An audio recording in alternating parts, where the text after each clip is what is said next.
Yang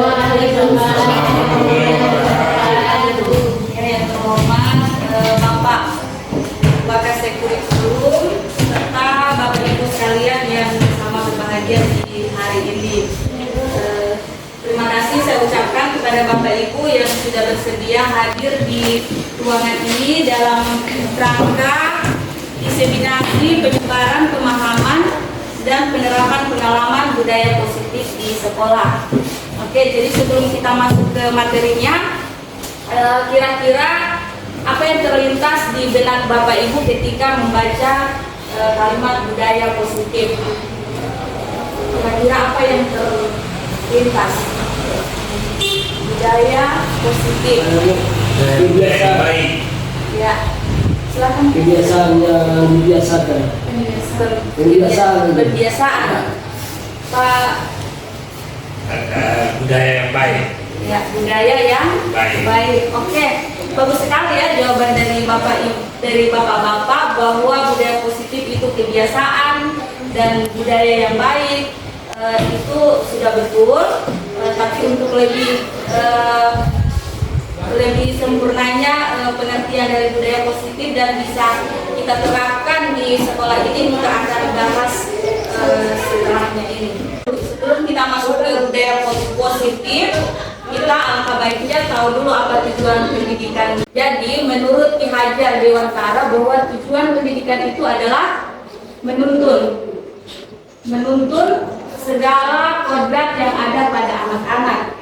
Jadi kita sebagai pendidik itu hanya menuntun ya Bapak Ibu, menuntun kodrat yang ada pada anak-anak. Jadi anak-anak ini kesini dia bukan kertas kosong yang tidak ada isinya. Jadi anak-anak masuk di sekolah ini mereka sudah punya kodrat masing-masing, di mana kodrat itu sudah dibawa sejak lahir, kemudian dibentuk di dalam keluarga, dibentuk oleh lingkungan, dan mereka masuk ke sini sudah membawa kodrat itu. Jadi tugas kita Bapak Ibu guru di sini adalah menuntut kodrat si anak tadi agar mereka dapat mencapai keselamatan, kebahagiaan yang setinggi-tingginya, baik sebagai manusia maupun sebagai anggota masyarakat. Ya. Jadi seperti itu ya tujuan pendidikan menurut Ki Hajar Dewantara. Ki Hajar Dewantara mengibaratkan bahwa pendidik itu adalah seorang petani.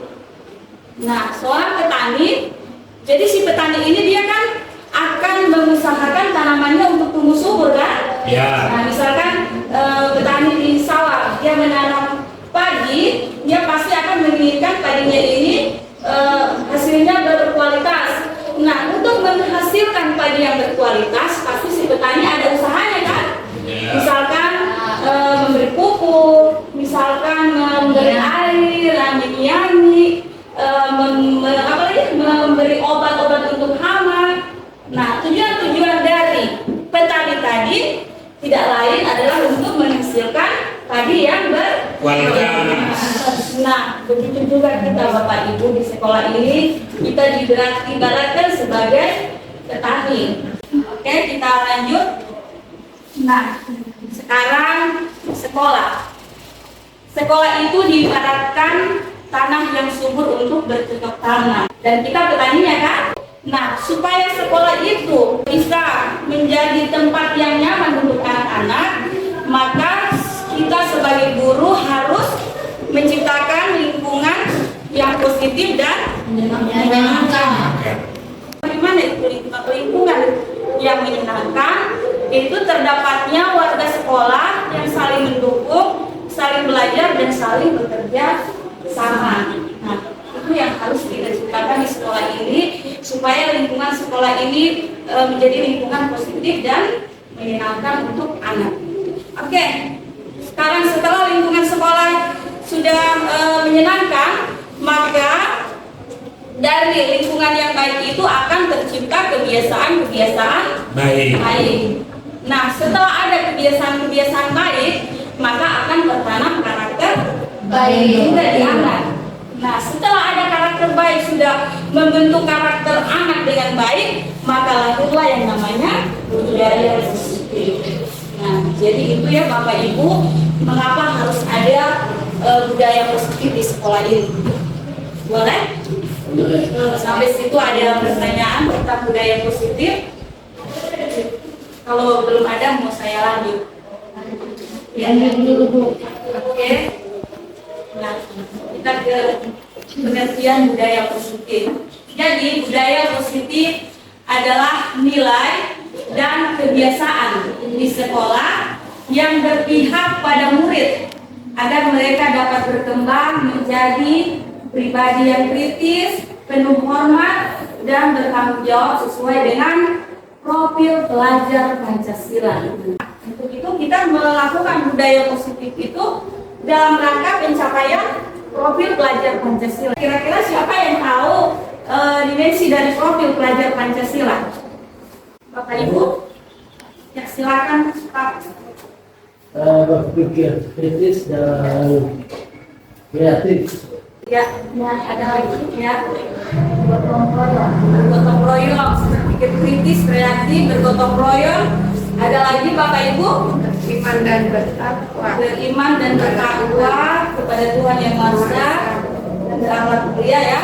Masih ada lagi kebinekaan global dan mandiri. Nah, jadi budaya positif itu kita terapkan di sekolah ini dalam upaya pencapaian yang namanya profil pelajar Pancasila. Oke.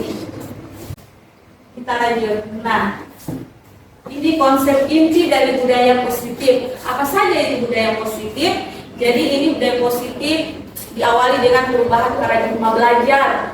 Kemudian ada disiplin positif, ada nilai-nilai kebajikan, kebutuhan dasar manusia, motivasi perilaku manusia, posisi kontrol guru, keyakinan kelas, dan segitiga restitusi. Kira-kira dari ke-8 inti ini ada tidak yang sudah Bapak Ibu dengar? Ada Bu, saya Ya, tentang kebutuhan dasar manusia. kebutuhan dasar manusia. Ya. Ya.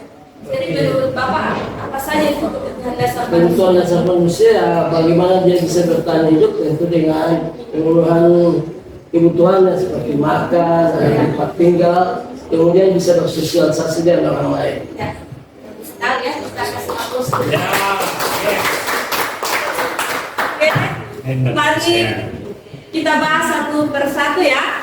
Sekarang perubahan kita awali dari perubahan paradigma belajar. Nah, perubahan paradigma belajar itu yang tadi mengacu pada dimensi profil pelajar Pancasila. Nah, dalam proses pembelajaran nanti di paradigma belajar baru ini kita berupaya melakukan pembelajaran yang berpusat pada siswa. Nah, kalau selama ini kan kita selalu pembelajarannya berpusat di kita kan? Pada guru. Nah, pada guru. Nah, sekarang kita harus berpusat ke siswa, di mana kita di dalam kelas itu hanya bertindak sebagai fasilitator saja. Yes. Kita harus perlu berpegang pada kodrat alam dan kodrat zaman. Jadi kalau misalkan kita dulu menjadi siswa, kita tidak diperhadapkan dengan yang namanya apalagi Facebook, TikTok. Nah, sekarang kan anak-anak sudah diperhadapkan dengan teknologi seperti itu kan. Jadi kita akan mengajar ke anak-anak sesuai zaman yang ada sekarang. Karena kita masuk ke miskonsepsi tentang teori kontrol. Ilusi kita selama ini bahwa guru itu dapat mengontrol murid, padahal sesungguhnya yang bisa mengontrol diri kita adalah kita sendiri.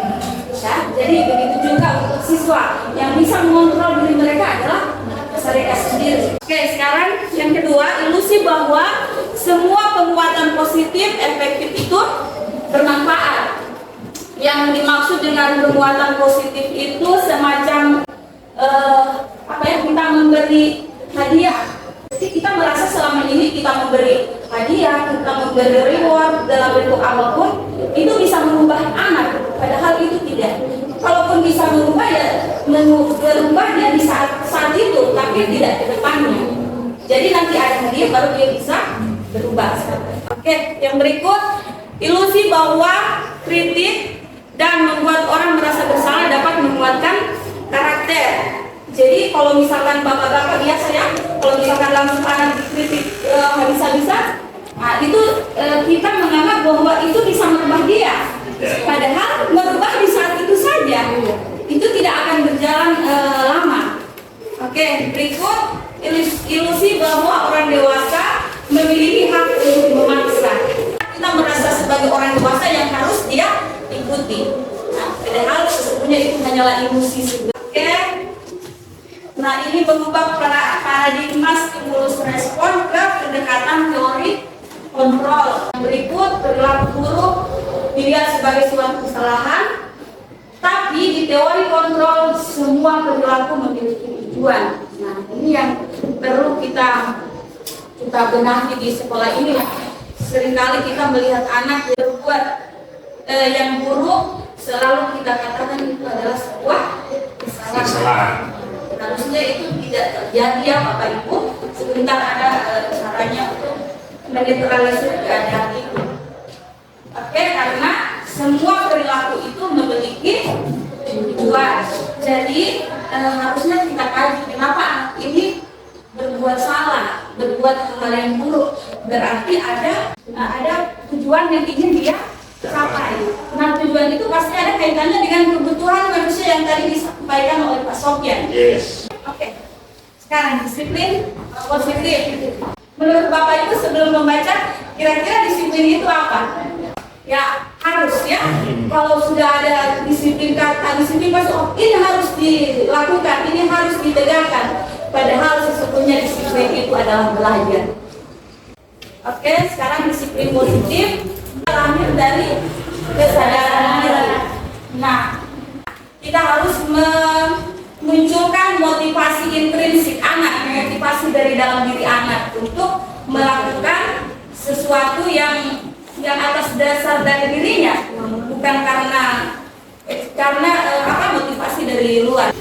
Oke, tadi sudah disampaikan di awal, kita akan belajar juga tentang nilai-nilai kebajikan. Nah, nilai-nilai kebajikan itu nilai-nilai yang disepakati bersama terlepas dari suku, bangsa, agama, bahasa maupun latar belakang. Jadi nilai-nilai kebajikan itu bisa dilihat contohnya di sini Bapak Ibu ya, di profil pelajar Pancasila yang ada 6 itu, kemudian di IPO, di Various Program, ini nilai-nilai kebajikannya, toleransi, rasa hormat, integritas, dan komitmen. Terus di keterampilan hidup atau life skill, dapat dipercaya, lurus hati, pendengar yang aktif, dan sebagainya. Jadi nilai-nilai ini yang harus kita tanamkan di dalam diri anak supaya dia berperilaku positif berdasarkan nilai kebajikan. Oke, itu nilai kebajikan. Lanjut, nah kita masuk di kebutuhan dasar manusia Pak Sofyan yang Bapak sampaikan tadi. Ini kebutuhan dasar manusia ini segala sesuatu yang kita lakukan untuk mendapatkan apa yang kita inginkan. Makanya tadi saya bilang anak-anak itu dia nakal, ditelusuri apa sebenarnya kebutuhannya. Nah, inilah kebutuhan dasar manusia. Yang pertama ini bertahan hidup, yang berkaitan dengan tempat tinggal, makanan, pakaian, kesehatan, dan keamanan. Kemudian ada kasih sayang dan rasa diterima. Ini berkaitan dengan rasa dipedulikan, dikasihi, disayangi, diterima. Nah, jadi bisa jadi ada anak yang terlalu nakal, tapi dia yang mau dia butuhkan itu, yang mau dia penuhi kebutuhannya hanyalah rasa cinta, kasih sayang. Dia nakal hanya karena ingin mendapatkan rasa cinta dan kasih sayang dari kita.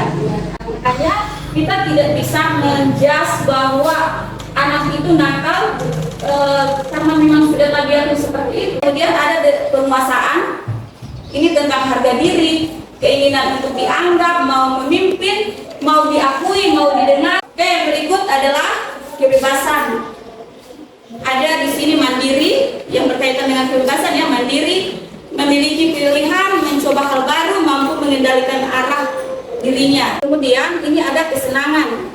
Ini kesenangan bermain, humor, tertawa riang, dan bertualang. Nah, ini kesenangan, misalkan juga kita melihat anak-anak yang main game saat pelajaran berlangsung, itu sebenarnya dia sedang memenuhi kebutuhannya, yaitu tentang kesenangan. Nah, jadi kita Bapak Ibu harus memahami betul 5 kebutuhan dasar. Oke, lanjut. Oke, motivasi perilaku manusia. Pertama itu dia motivasinya adalah untuk menghindari ketidaknyamanan atau hukuman. Kemudian yang kedua itu untuk mendapatkan imbalan atau penghargaan. Dan yang ketiga ini untuk menjadikannya orang yang mereka inginkan dan menghargai diri sendiri dengan nilai-nilai yang mereka percaya. Misal kita punya peraturan datang tepat waktu ke sekolah. Jadi ketika anak itu datang tepat waktu, itu bisa saja dia datang tepat waktu hanya karena menghindari hukuman dan hanya karena ingin mendapatkan penghargaan atau dipuji-puji guru. Misalkan menggunakan helm, Bapak Ibu pasti pernah menggunakan helm kan? Iya. Nah, jadi ketika kita menggunakan helm hanya karena untuk menghindari tilang, itu artinya kita termotivasi oleh menghindari ketidaknyamanan atau hukuman, ya kan? Kemudian kita pakai helm hanya karena supaya pas di perempatan anak polisi kasih jempol, nah kita berarti sesungguhnya sedang ingin dipuji. Jadi melakukan itu hanya karena ingin dipuji. Nah, sebaiknya kita menggunakan helm itu karena ada nilai yang kita percayai bahwa kalau kita menggunakan helm pasti akan selamat. Oke, lanjut. Tindakan terhadap suatu pelanggaran pada umumnya berbentuk hukuman. Nah, hukuman itu seperti apa? Yaitu tidak terencana atau datang tiba-tiba ketika anak berbuat salah. Kita kasih hukuman. Itulah yang disebut dengan tidak terencana. Kemudian bersifat satu arah. Kemudian versi ini terencana. Yang terakhir adalah tindakan terhadap suatu pelanggaran yaitu restitusi. Ini yang belum kita lakukan. Nah, ada yang sudah dengar restitusi di sini? Sudah. Restitusi di Bidang hukum ya. bidang hukum ya. Nah, ya. Apalagi kalau di bidang hukum bagaimana itu Pak? Kalau di bidang hukum restitusi itu seperti peninjauan kembali. Nah, betul.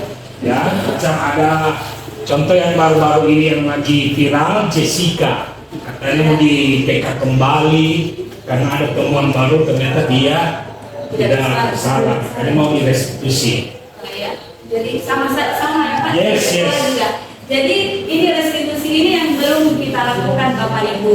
Nah, restitusi ini prosesnya menciptakan kondisi bagi murid untuk memperbaiki kesalahannya sendiri. Kemudian ada kolaborasi untuk mencari solusi.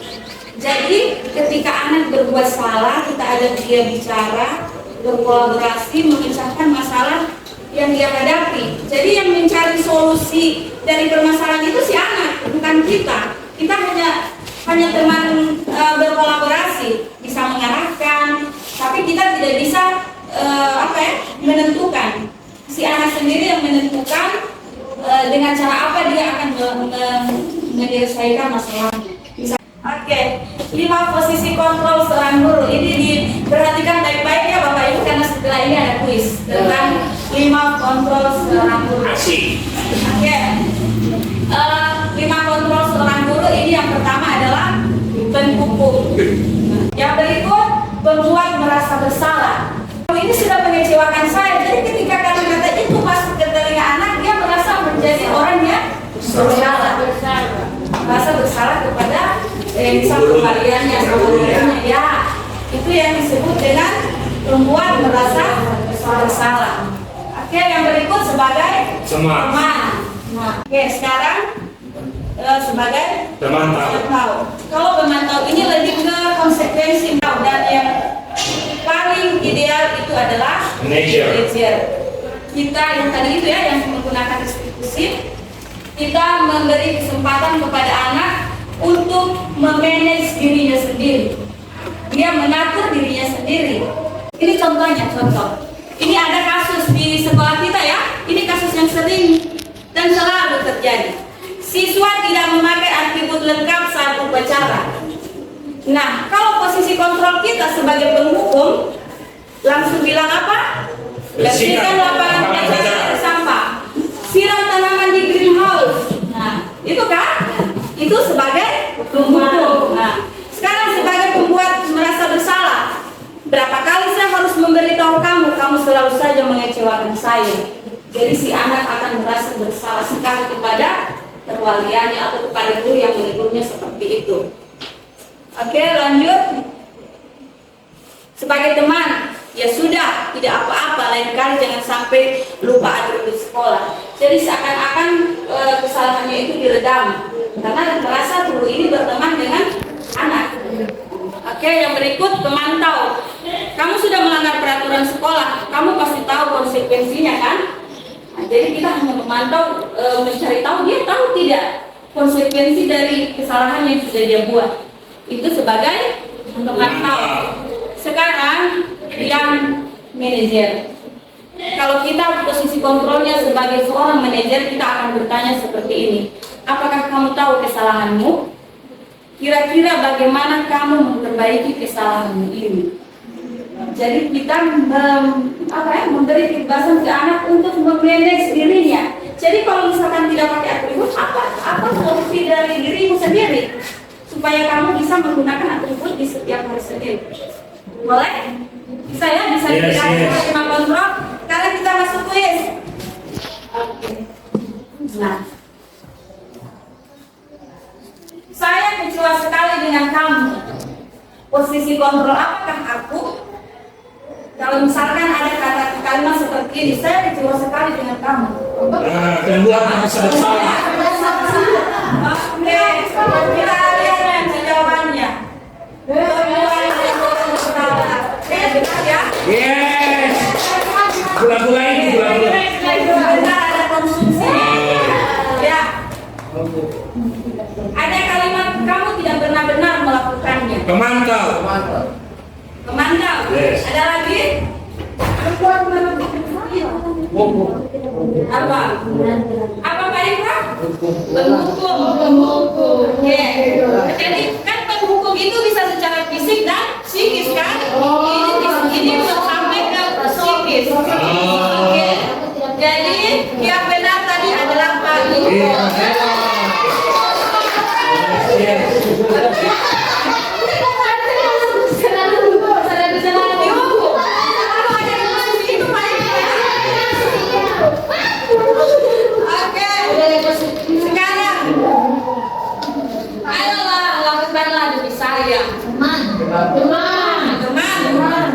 Teman ya? Bersalah yang bersalah. Iya. Ayo lakukanlah demi saya. Ayo tidak usah terlambat nih. Supaya tidak terlambat. Apa? Oke, kita pakai jawabannya. Teman ya? Oke. Kamu tidak akan dapat nilai jika tidak mengerjakan manajer. Apa yang ada hubungannya dengan konsekuensi? Tidak kerja apa yang ada?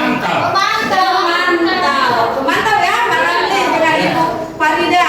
Kita lihat Jadi kalau ada konsekuensi berarti kita sebagai pemantau. Oke, lanjut. Manajer. Untuk menyelesaikan masalah ini yang paling ideal ya Bapak Ibu. Jadi kita mulai hari ini membiasakan posisi kontrol sebagai manajer. Oke.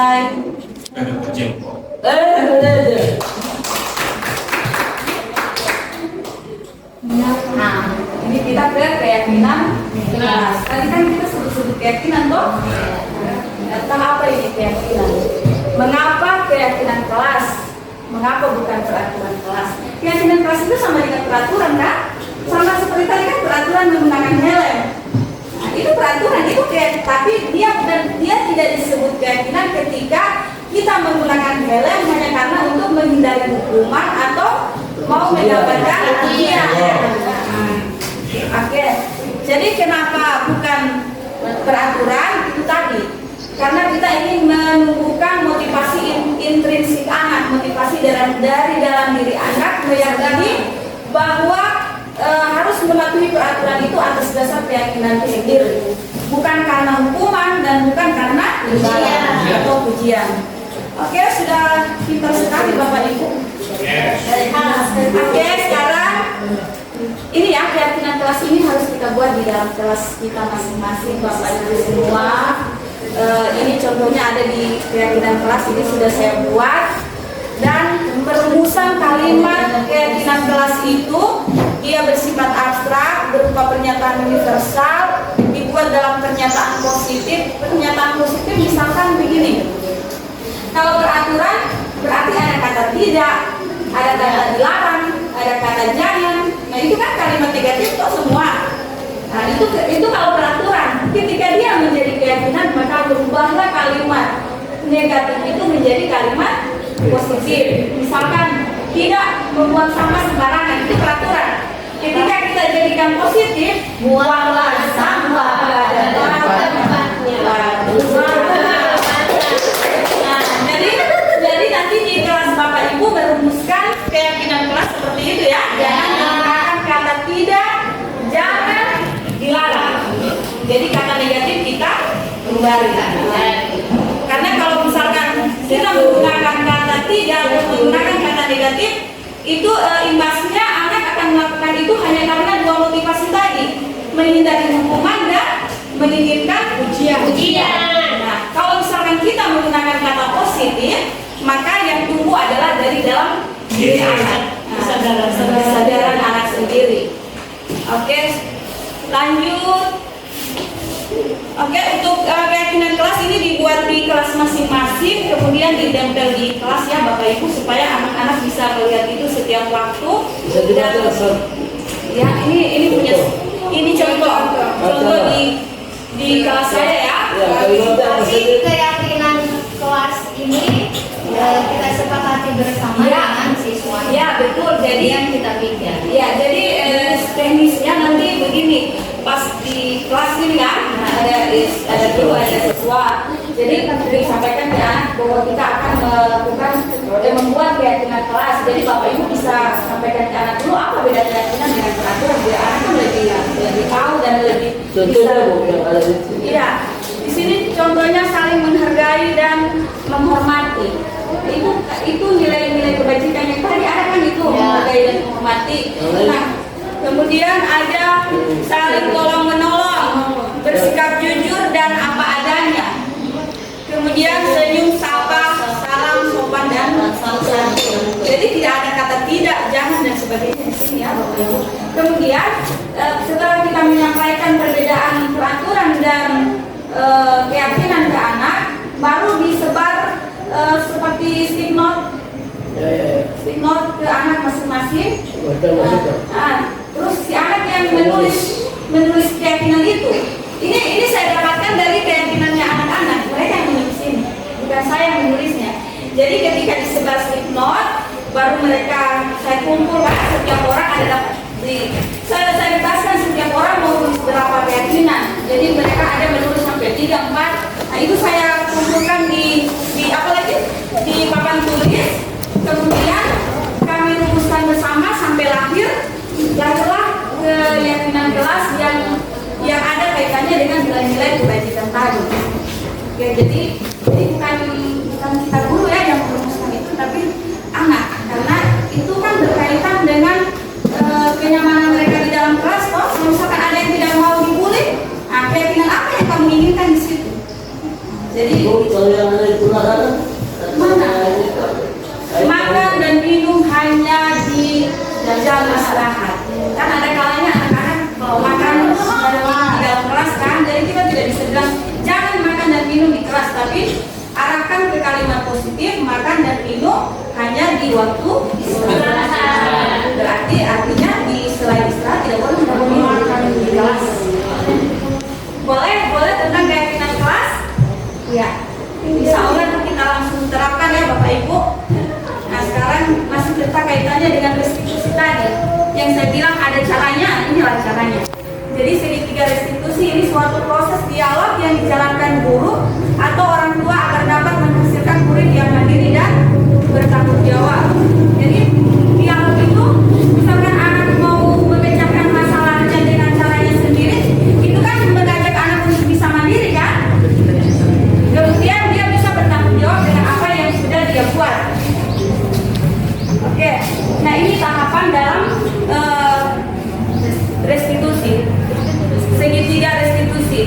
Ini tahapan pertama, menstabilkan identitas. Jadi ketika ada anak yang bersalah, ketika ada anak yang bersalah, kita tidak langsung, kamu ini langsung bebas ini dan itu. Kita harus menstabilkan identitas dulu. Kita stabilkan dulu keadaan itu. Oke?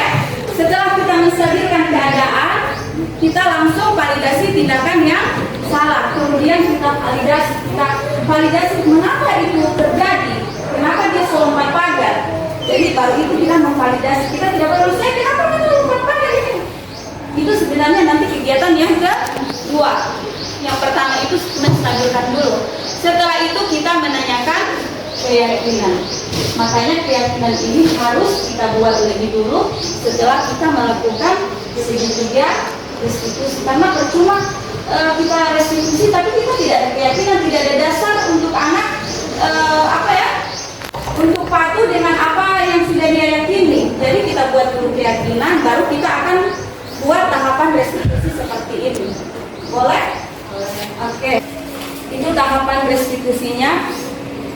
Nah, yang menstabilkan identitas itu kita melakukan ini berdasarkan prinsip membuat kesalahan adalah bagian dari pembelajaran. Tadi kan kita sudah saya pastikan tadi kan bahwa mereka melakukan itu, membuat kesalahan itu bukan karena semata-mata mereka memang ingin, tapi itu karena bagian dari proses pembelajaran dan bahkan mereka melakukan itu untuk memenuhi kebutuhannya.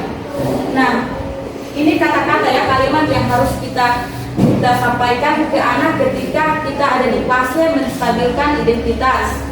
Ini kita menetralisir dulu keadaan. Berbuat salah itu wajar. Jadi itu tidak apa-apa kita sampaikan ke anak.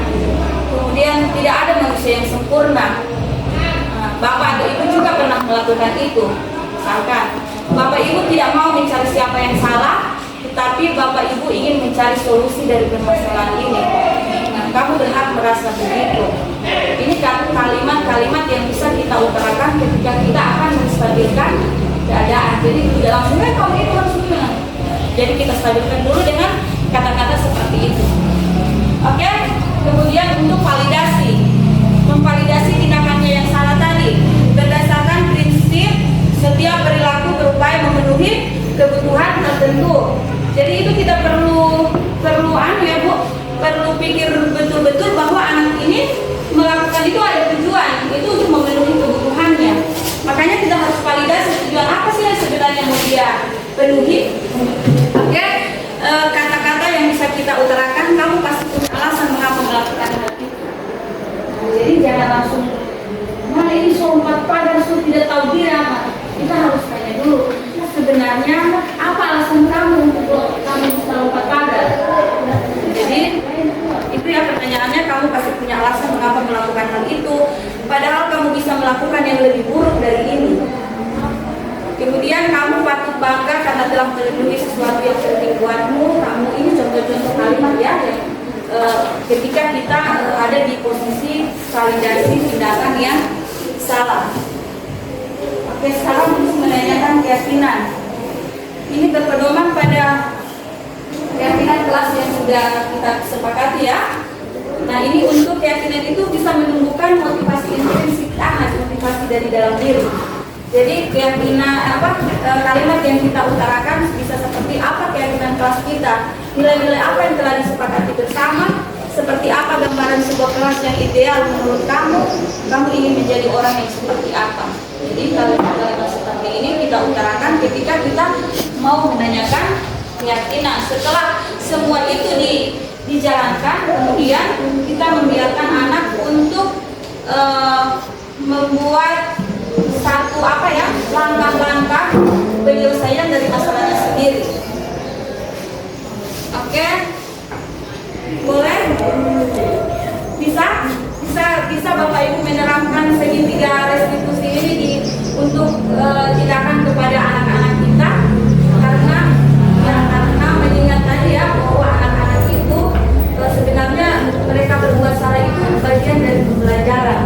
Mungkin dia belum tahu bahwa itu kesalahan, mungkin dia tahu apa tugas dari semua itu, dan yang penting lagi mereka melakukan itu ada alasan, yaitu memenuhi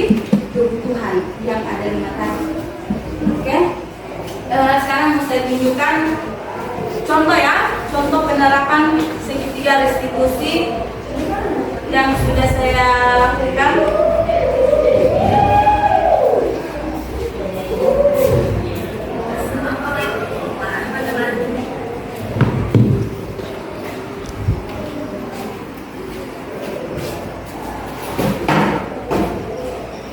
Kesalahannya apa? Ya, Kesalahannya. kesalahannya terlambat, tapi terlambatnya di hari Selasa terus karena ada pasar. Itu kan sering terjadi toh? Ibu ini Kemarin saya sudah punya berarti, oh sudah ada keyakinan. Oke, sudah ada keyakinan ibu ini berada.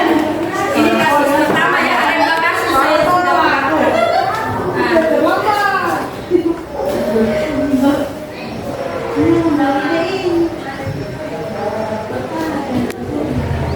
Oke, Tika adalah siswa yang rajin di kelas 11 RPL, akan tetapi setiap hari Selasa Tika selalu datang terlambat. Sebagai wali kelas saya ingin menyelesaikan masalah Tika menggunakan segitiga restitusi.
Ini kita bertindak sebagai manajer ya, menanyakan ke anak kalau apa yang akan dia lakukan untuk menyelesaikan masalah.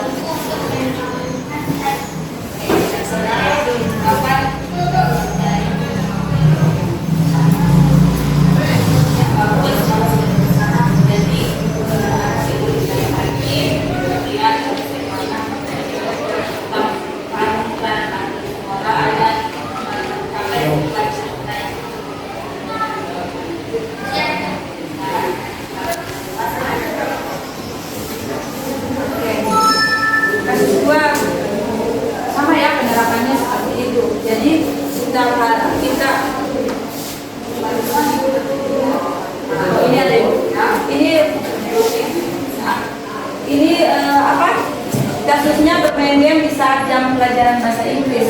Jadi setelah saya tanya kenapa dia melakukan itu, karena dia hanya tadi senang-senang. Jadi makanya kita harus beri pilihan ke dia untuk menyelesaikan masalah tadi itu. Bagaimana kesenangannya itu bisa dia redam ketika belajar bahasa Inggris. Nanti kesenangannya itu dilakukan di luar jam pelajaran. Jadi seperti itu ya Bapak Ibu, untuk kita semua, bukan Bapak Ibu saja, tapi kita semua yang ada di ruangan ini, untuk melakukan tiga tahapan segitiga restitusi agar tercipta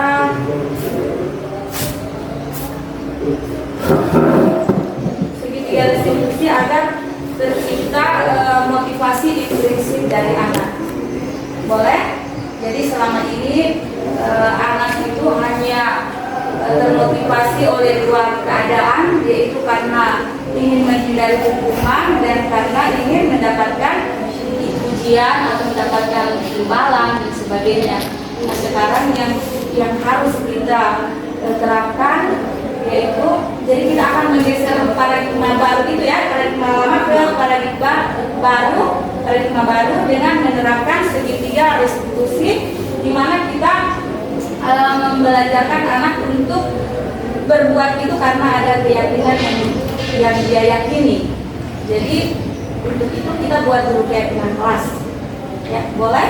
Boleh, Bu. Sampai sini ada pertanyaan, karena ini nampaknya sudah selesai ya Bapak Ibu. Jadi ini sudah di berujung kegiatan. Apabila ada pertanyaan silakan, atau mau menyampaikan apa silakan.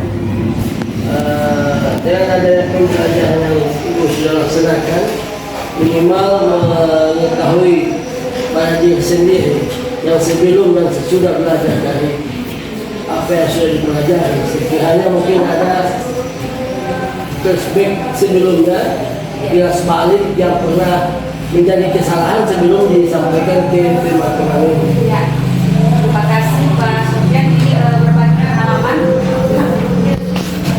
Ini berbagi pengalaman ya. Di awal sebelum ikut kegiatan CGP ini, pembelajaran saya itu masih berpusat kepada saya sendiri, kepada guru, karena saya di dalam mengajar itu, di dalam pembelajaran itu, saya mau anak-anak itu semuanya bisa. Misalkan si Ansar bisa, pasti semua bisa seperti Ansar, karena sama-sama kan punya otak, punya komputer, mereka sama kan. Mereka di lab itu kan satu orang satu komputer.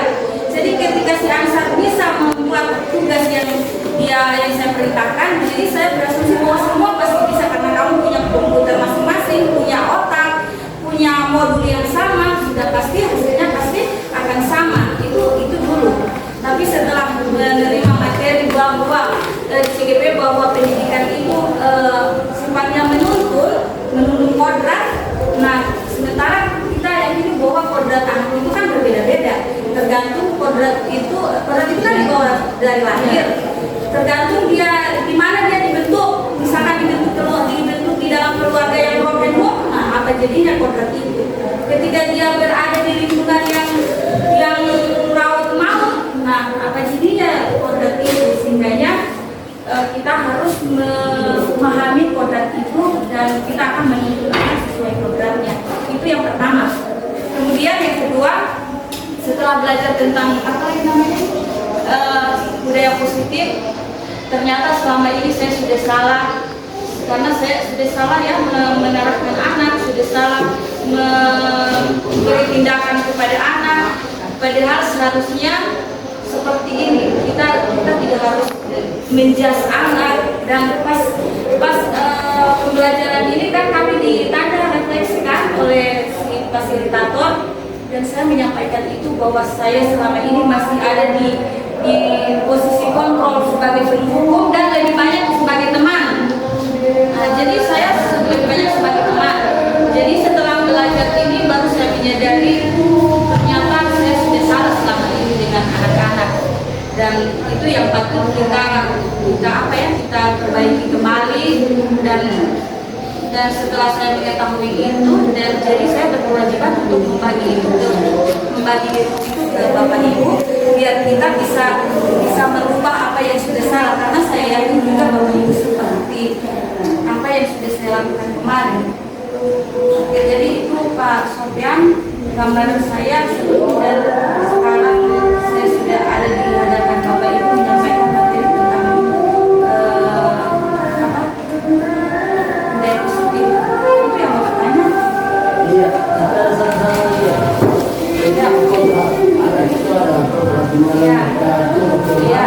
sementara awalnya tadi menyampaikan kita juga sebagai petani mempersiapkan tanah yang maunya yang akan ditanam itu akan tumbuh. Iya.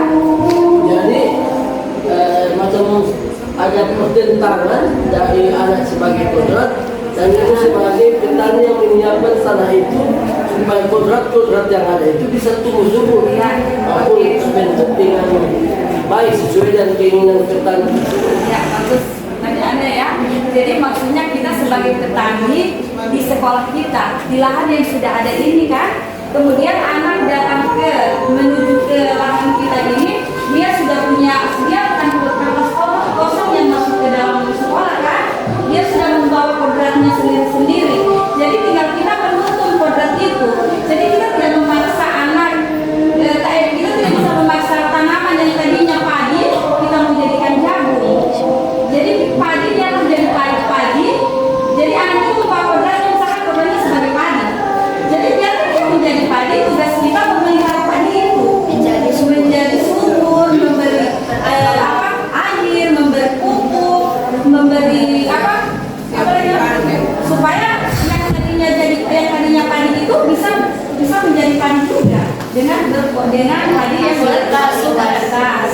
Jadi kita itu di situ menyuburkan itu. Jadi petani menyuburkan padi itu. Jadi begitu ya Pak. Sudah bisa diterima. Bapak Ibu bagaimana? Sudah paham dengan pendidikan yang menuntun dan yang apa lagi yang menuntun, kemudian dengan adanya pendidikan yang menuntun, kemudian lahirlah budaya positif, baru kita meyakini bahwa anak itu memiliki kodrat masing-masing. Jadi kodrat itu yang kita rawat, kita jaga, kita arahkan, bukan malah kita rubah. Kita tidak bisa merubah orang lain, kita tidak bisa mengontrol orang lain, karena orang itu sendiri yang mengontrol dan merubah dirinya sendiri. Kita cuma menuntut saja, menuntut caranya seperti apa, ya seperti petani tadi. Boleh? Oke. Ya, oke. Jadi materinya sudah selesai. Saya ucapkan terima kasih kepada Bapak Ibu yang sudah berkenan hadir di ruangan ini, dan harapannya tujuan dari diseminasi ini bahwa setelah ini Bapak Ibu bisa menerapkan apa yang sudah disampaikan. Ya, jadi Bapak Ibu bisa menciptakan keyakinan kelas di kelas Bapak Ibu. Kemudian kalau misalkan ada masalah dengan anak, Bapak Ibu bisa melakukannya dengan metode segitiga restitusi. Oke? Ya. Sekali lagi terima kasih, dan lebih dan kurangnya saya maaf apabila ada yang baik diambil semua, yang jelek-jelek ditinggalkan saja. Demikian dari saya. Wabillahi taufiq wal hidayah. Wassalamualaikum warahmatullahi wabarakatuh. Waalaikumsalam.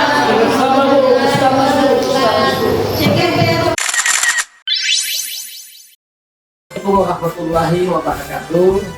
Pada kesempatan ini saya akan memberikan umpan kembali terhadap diseminasi yang dilakukan oleh calon guru PNH atas nama Ibu Rahmawati Abuna Eskom, yang telah memberikan materi diantaranya itu budaya positif, kemudian ada segitiga restitusi, kemudian penanganan masalah terhadap siswa.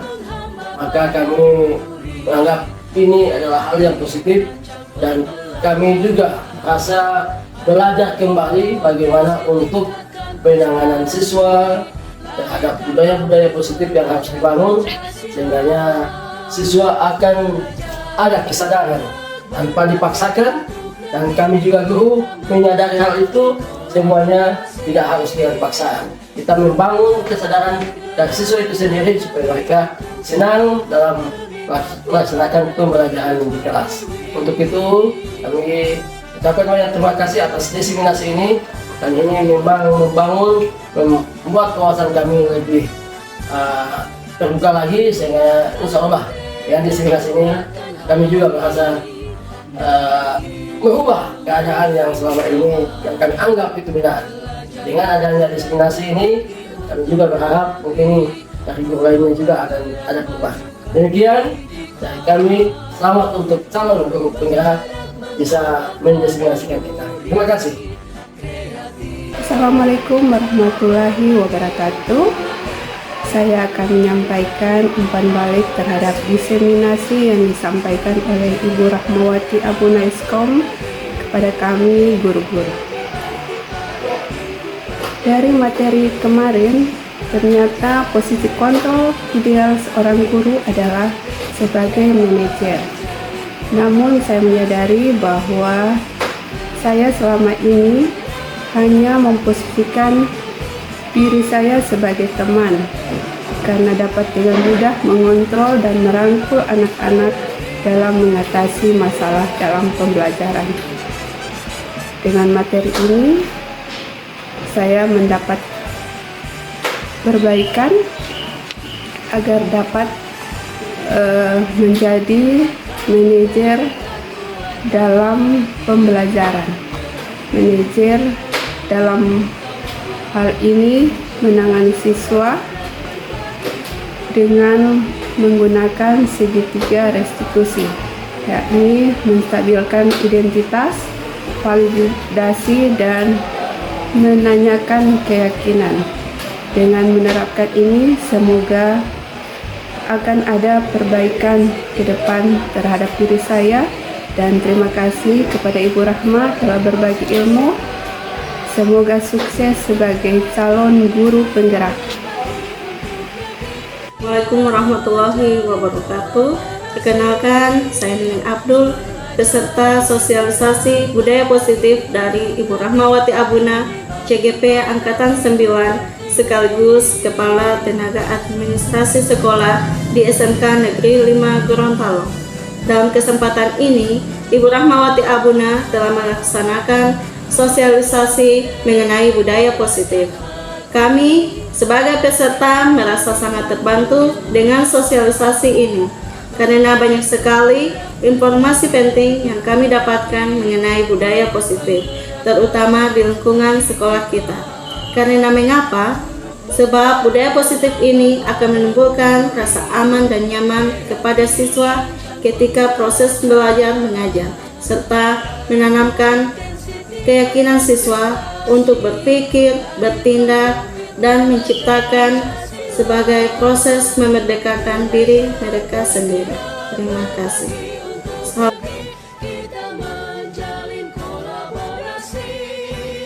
Assalamualaikum warahmatullahi wabarakatuh. Waalaikumsalam warahmatullahi wabarakatuh. Oke, apa kabar hari ini? Baik. Bagus. Jadi di kesempatan hari ini kita akan membuat keyakinan kelas. Apa sebelumnya kamu sudah pernah dengar keyakinan kelas? Belum. Nah, jadi keyakinan kelas itu semacam peraturan ya. Kalau peraturan sudah pernah dengar? Ya. Jadi peraturan seperti yang ada di tampilan di depan ini ya, tata tertib siswa. Nah, itu aturan yang dibuat di sekolah dan itu harus dipatuhi oleh siswa. Nah, itu aturan. Yang sekarang kita akan membuat keyakinan. Nah, dia mirip ya, keyakinan sama aturan itu sama, cuma bedanya keyakinan itu lebih ke apa yang kita yakini, dan nanti dengan keyakinan itu kamu bisa melakukan segala hal sesuai apa yang kamu yakini. Contohnya begini, bukan dilarang ya, buanglah sampah pada tempatnya. Nah, ketika kamu membuang sampah pada tempatnya, itu artinya kamu sudah menjaga kebersihan kan? Nah, kebersihan itu diyakini bahwa bikin kita menjadi sehat. Ya, kebersihan itu kan erat kaitannya dengan kesehatan toh. Jadi kalau misalkan kita meyakini bahwa kebersihan itu bisa membuat kita menjadi sehat, maka itu adalah keyakinan. Nah, itu yang akan kita buat. Jadi pada prakteknya nanti kamu akan membuat keyakinan kelas itu kita menggunakan kata-kata positif. Contoh, kalau peraturan kan kemarin kita buatnya tidak membuang sampah sembarangan. Berarti kita menggunakan kata negatif ya, kata tidak. Jadi untuk keyakinan itu kita tidak menggunakan kata-kata negatif tapi kata-kata yang positif. Jadi kita akan hindari kata jangan, kata tidak, kata dilarang. Nah, itu yang tidak bisa kita gunakan dalam keyakinan kelas. Jadi kalau misalkan untuk tidak membuang sampah sembarangan, maka kita ganti menjadi buanglah sampah pada tempatnya. Boleh? Bisa semua? Nah, jadi setelah ini kamu akan saya bagi stick note untuk merumuskan keyakinan kelas yang sesuai dengan nilai-nilai kebajikan yang ada di kelas ini. Nanti setelah kamu merumuskan itu, keyakinan kelas yang kamu sudah buat itu kita akan jadikan satu kesepakatan kelas yang akan kita sepakati bersama untuk diterapkan di kelas ini. Boleh? Boleh. Belajar, bergerak, berbagi untuk negeri demi bakti pada Ibu Pertiwi. Belajar, bergerak, berbagi untuk negeri kita menjalin kolaborasi. Belajar, bergerak, berbagi untuk negeri demi bakti pada Ibu Pertiwi.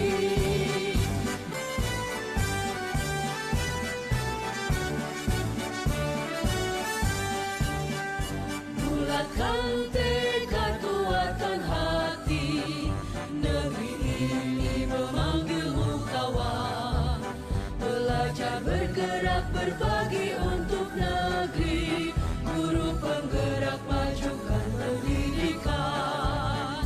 Guru penggerak menghamba pada murid, kreatif rancang pembelajaran.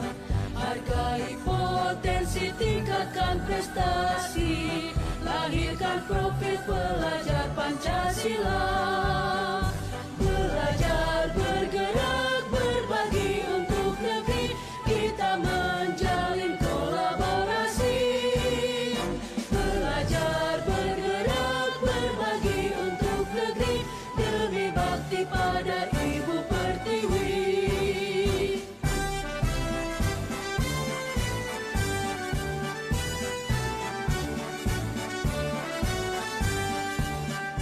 Bulatkan tekad, kuatkan hati, negeri ini memanggilmu kawan.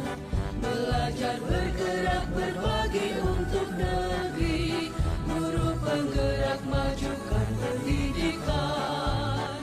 Guru penggerak menghamba pada murid, kreatif rancang pembelajaran. Hargai potensi, tingkatkan prestasi, lahirkan profil pelajar Pancasila. Belajar, bergerak, berbagi untuk negeri kita menjalin kolaborasi. Belajar, bergerak, berbagi untuk negeri demi bakti pada Ibu Pertiwi. Belajar, bergerak, berbagi untuk negeri kita menjalin kolaborasi. Belajar, bergerak. Assalamualaikum warahmatullahi wabarakatuh. Saya Sinta Juno, saya dari kelas 11 RPL. Saya senang sekali sudah mendapatkan ilmu baru dan keyakinan kelas, di mana sebelumnya saya termotivasi untuk sholat berjamaah. Hanya karena takut dengan guru, tapi setelah ada keyakinan kelas, saya sudah meyakini bahwa sholat itu wajib bagi muslim. Wassalamualaikum warahmatullahi wabarakatuh. Assalamualaikum warahmatullahi wabarakatuh. Saya Dirgamsa dari kelas 11 RTL. Alhamdulillah kelas kami sudah membuat kesepakatan kelas, dan dengan begitu saya termotivasi untuk melakukan hal-hal baik untuk kesadaran diri sendiri. Wassalamualaikum warahmatullahi wabarakatuh.